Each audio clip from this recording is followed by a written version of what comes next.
Today I'm going to teach you about kneecap for pain relief. So just treatments that you can do for your kneecap to get pain relief. So if you're feeling pain in your knee, these are some treatments that we'll be able to perform, and you can do this literally anywhere. I'm just going to be using the floor here, okay? So my name is Brent Kasmer.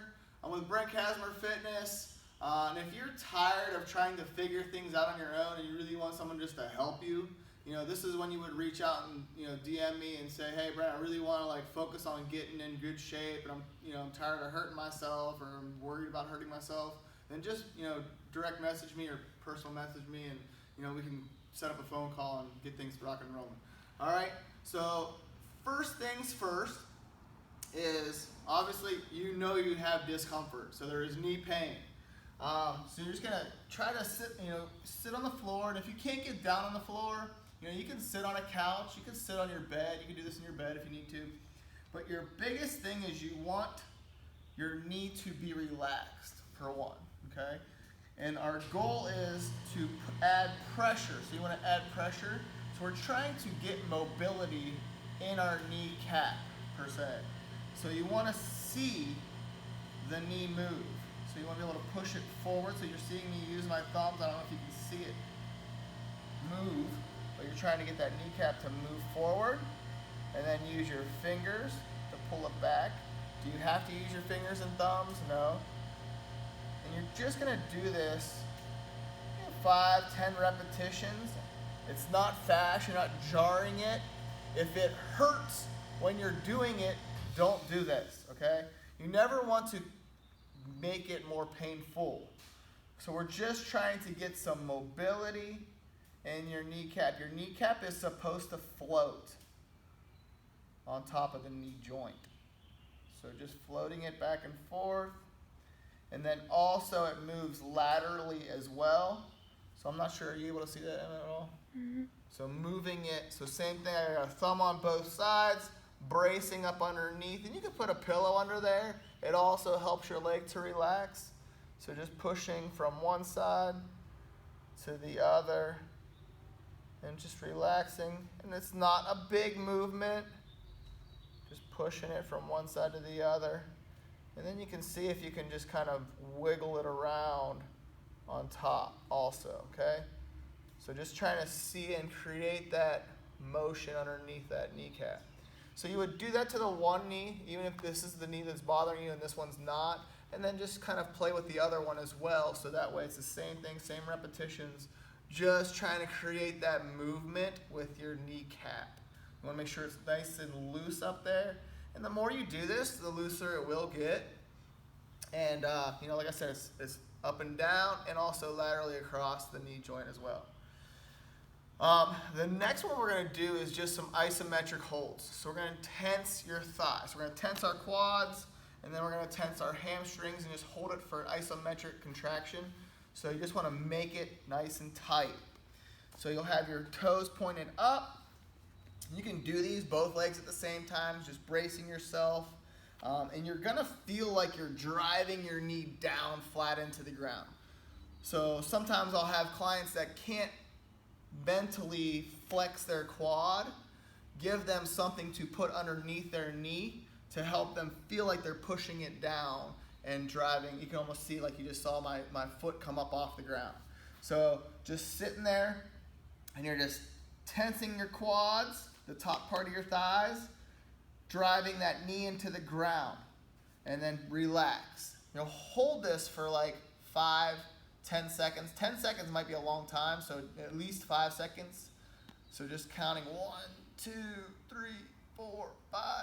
And if you've done this after a big leg day and your legs start cramping, stop.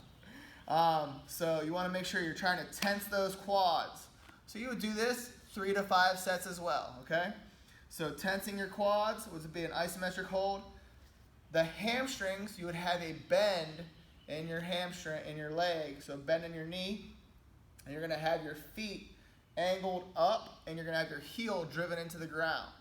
So you'll do this with one leg just to kind of feel it, because it's mindfully trying to help you to engage that hamstring. So just leaning forward and feel like you're pulling your heel towards your butt, but just driving it into the ground. All right?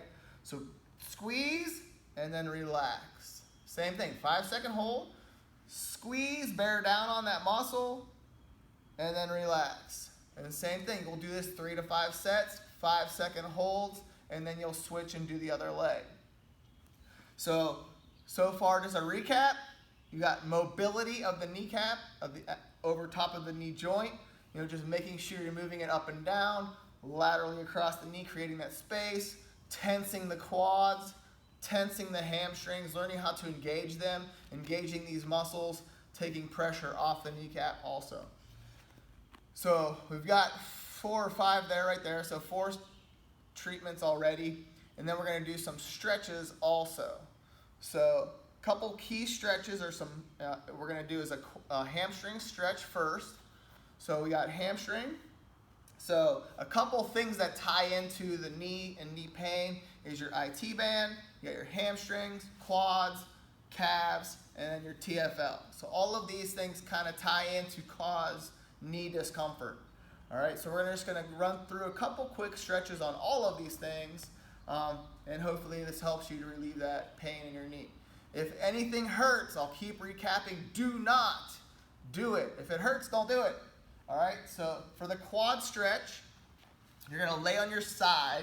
Same thing, you can do this in your bed. I'm going to show you there's a couple ways to do it, and you're just going to grab your foot and pull it towards your butt. So driving that heel towards your butt, and you don't want to grab your toes, you want to grab your shin, okay? So right above your ankle, grabbing your shin and driving that heel towards your butt. And it's not comfortable, and you should feel that stretch in the front of your leg. Another way to do that also is pulling the same foot back behind you, and you're not going to lay on the floor. You want to make sure you're laying back because you don't want your knee to come up off the ground. So you want to keep your knee driven into the ground, and you're just going to lean back till you can feel your quadriceps stretching. So lean back until you can feel it, and just hold that and breathe. So same thing, about 10 seconds, or I call it 3 long, deep in breaths. So it's like, because when you exhale, you're going to relax a little bit more, so you'll be able to get a better stretch on your quadricep or whatever you're stretching. Okay, so those are 2 quad stretches. The next ones are going to be hamstring stretches. So one, you'll do, and these are ones you're just going to do on the floor or bed or wherever I said you're sitting at. You're going to take your opposite hand and reach it for your toes. So this is actually going to kill 2 birds with 1 stone, because this stretch is not only going to stretch your hamstring, it's going to actually stretch your calf as well. The soleus muscle also ties into the knee as well. So you're going to use this back arm to help push you forward. You're going to take your opposite hand and grab your foot with it. So you're going to grab the toes, the top part of your feet, and you're going to pull those back to you. So you're like, well, shoot, I can't get to my feet. It's not a big deal. You can use a band, or you can use a belt or a towel or a pillowcase, any type of, something that you can wrap around the top part of your foot, and you'll literally just crawl down it towards your toes also. So you want to put it across the ball of your feet and then just crawl down that towel or belt or whatever it is that you have on there as well. If you don't need your hand supported beside you to help push you forward to reach your toes, then the best stretch you can possibly get on this is with both hands. So just putting both hands on it and reaching forward, and you're trying to pull those toes, which is going to help stretch your calf muscle out as well. And you'll feel that pulling behind your kneecap, all right? So that's your hamstring stretch, also with the calf stretch, from the floor. The other one would be with just both feet out in front of you like this, and you're going to crawl down your shins. And a really good stretch for this as well is you can brace your feet up against a wall or a hard surface, and it'll force your feet back towards you as you are reaching towards them. So you'll feel this stretch really pulling so hard in the back of your legs. You'll feel the actual muscles that tie into your knee as well. So those are some quick treatments that you can use for knee pain. Hopefully you find that these help you, and hopefully you find relief from them. Again, this is kneecap for pain relief. So I wanted to, like I said, my name is Brent Kasmer. I'm Brent Kasmer Fitness, and if you feel like you need help and you have some issues and ailments that are going on that's holding you back from making progress, with your workouts and figuring out how to make modifications and stuff like that, then definitely DM me, PM me, and I'd love to help you. All right. So take care. See you in the next video.